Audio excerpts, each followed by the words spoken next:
illusion, expanded identity possession is life. Life, in a deluded way, possesses, and the possession itself is felt as its own identity because of illusion. When life feels, it possesses the body and lands up in a delusion. It is the body, it is life. When it feels, it possesses wealth, and wealth is part of its identity. It is deluded life. Same way, when it feels name and fame, rewards and awards, it possesses, and the possession itself becomes part of its identity. It is deluded life. Life goes on getting deluded with so many things, with the concept of possession, and in the deeper delusion, the possession itself becomes part of its identity.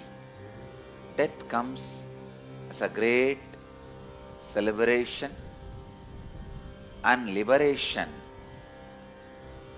as deluded, unnecessary illusion and illusory identities. It's a great relief whenever part of you, what you think as you, is taken away from you. The truth which was, it were never part of you, is reminded to you. Understand? When money is taken away from you, when you feel the pain that some part of your identity is dying, it is a lesson to you. It was never part of you. It was your possession which has deluded and given you the illusory identity. It was part of you. When the name and fame is taken away from you, you are reminded to the truth. It was never part of you. It was your possession, but due to delusion, you identified that as part of your very identity. Same way, when you are reminded the body on which your multiple identities continue to grow, the brain on which the perception of your multiple identities are experienced by you, when that is taken away from you, the very ground on which your multiple possessions and the possibility of that possessions giving the delusive feeling you are part of those possessions, and those possessions are your identity, is taken away from you. A being should constantly remind itself not to identify with any possession. Not having possessions and not identifying with the possessions is the path of renunciation. Even having the possessions, but having the clarity, the possessions are not part of your identity, is the path of Grihastha. Whether you take up the path of Grihastha through the responsibility and having the wealth and everything, or the path of renunciation without having possessions itself, the important truth you need to remember is not letting anything become part of your illusory, deluded identity. whether you have possessions or not does not matter. That should not become part of your identity, which is already deluded. When the source gets deluded by identifying itself by the on the body, body itself is your possession. But when you identify the possession of body as your identity, the delusion of the identity begins. When the delusion of identity starts, it leads to multiple identities, like identifying yourself with your wealth, with your name and fame, with all other possessions. Death is a reminder, a powerful guru, to make your being understand all this was never part of you. These were never part of your illusory or deluded understanding.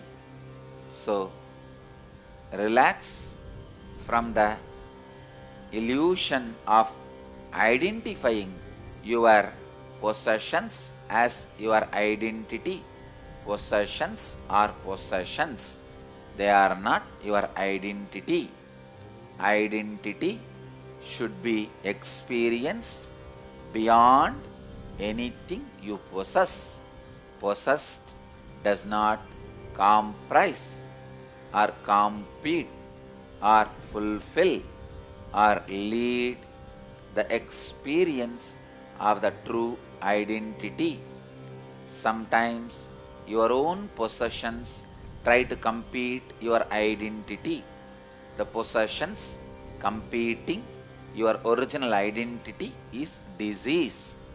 When your body competes with your original identity, the competition is disease. When your mind competes with your original identity, that is depression. When your possessions competes with your original identity, the possessions themselves do not have independent life, but the life received from the source identity. Your possessions start competing with the source identity. That competition is perversion. So, death clearly, neatly irons out your inner space. It makes you understand many things which were never part of your identity, but you assumed as part of your identity because of your experiencing possession of those things. Anything which does not say no to you, continuously you feel as possession. Unfortunately, because they do not have any will to say no to you, your will possesses it.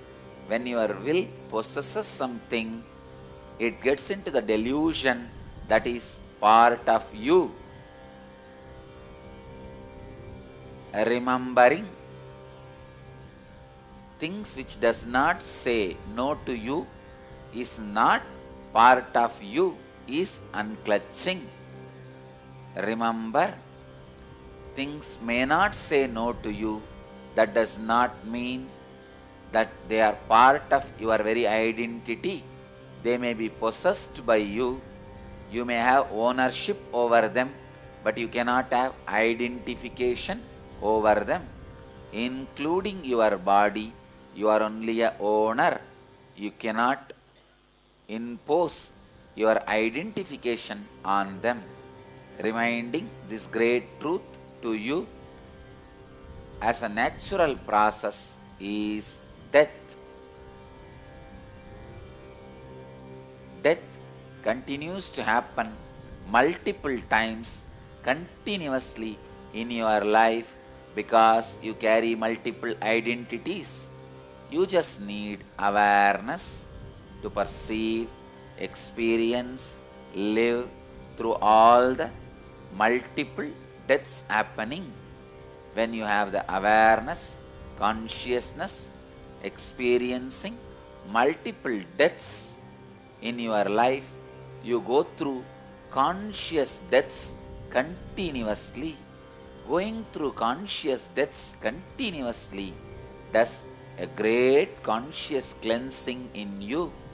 Continuously having conscious cleansing is living enlightenment.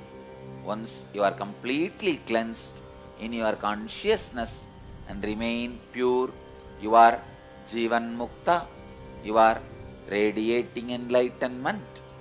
Understand the truth, death continuously happening in you consciously is just to remind you about your original purity and help you to remain in purity.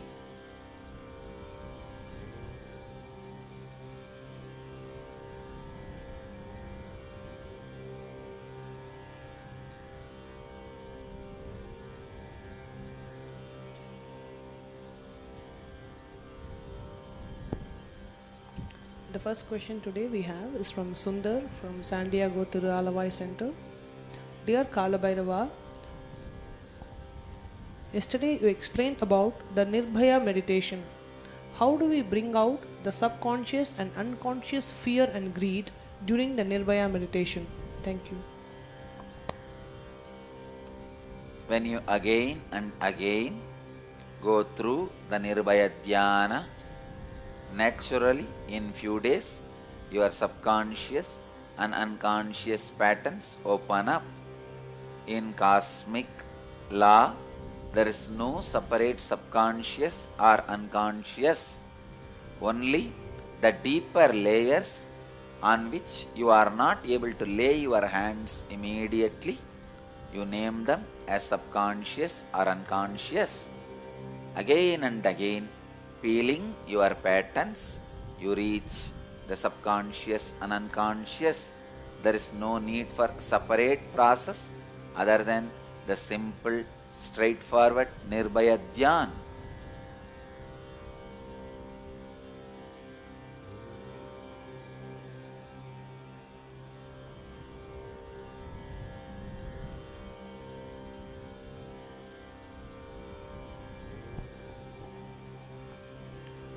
The next question is from Bharat from Dallas.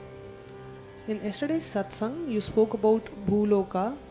What exactly do you mean by saying Bhuloka is a less intense projection and hell and heaven are little higher level projection?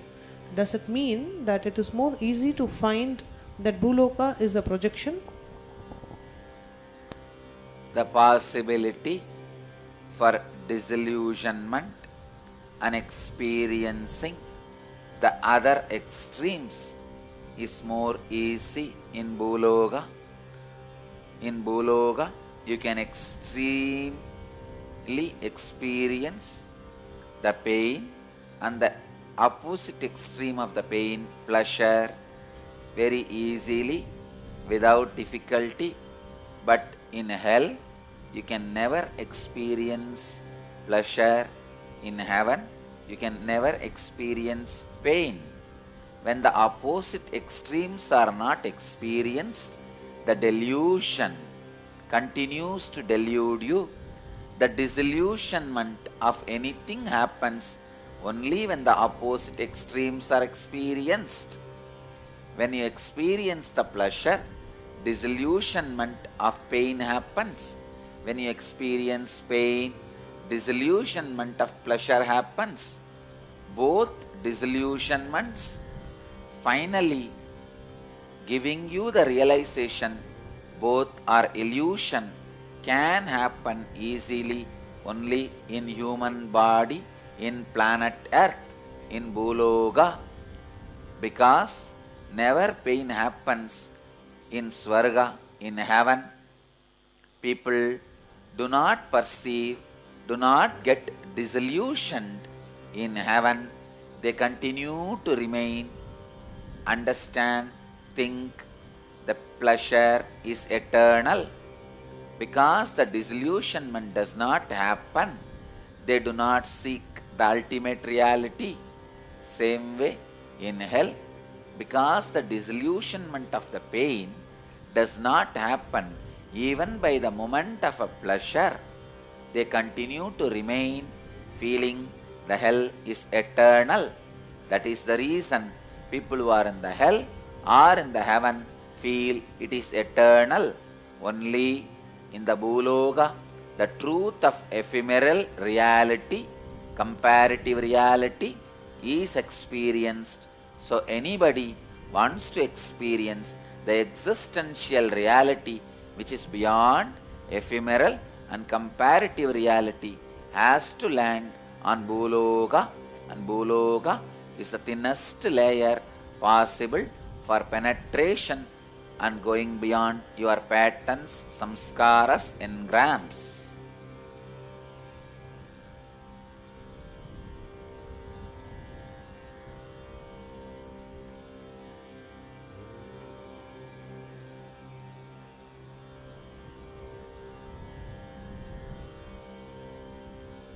Any space, you are made to experience both the extremes again and again, will make you reach consciousness. All great masters' feet will make you experience both extremes continuously. Energy fields are the space where both extremes are perceived, continuously experienced, and the completion of both extremes are made to happen in you, so that the disillusionment happens very quickly.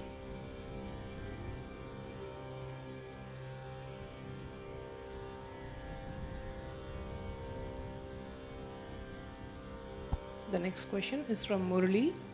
Dear Swamiji, pranams. In yesterday's satsang, you spoke about the waking state and deep sleep states. How can we spend majority of sleep time in deep sleep, and what practices will help move from deep sleep directly to waking state? Thank you. Nirbhaya Dhyan is more than enough. You can also practice unclutching and ajapa while you fall asleep. It will reduce the quality and quantity of the time you spend in dream. Directly you can fall asleep. Even directly falling asleep and coming out of the sleep directly to the waking state may help your physical and mental health, but that will no way be helpful for enlightenment. For enlightenment, directly falling into Turiya state and coming out of Turiya is only going to help.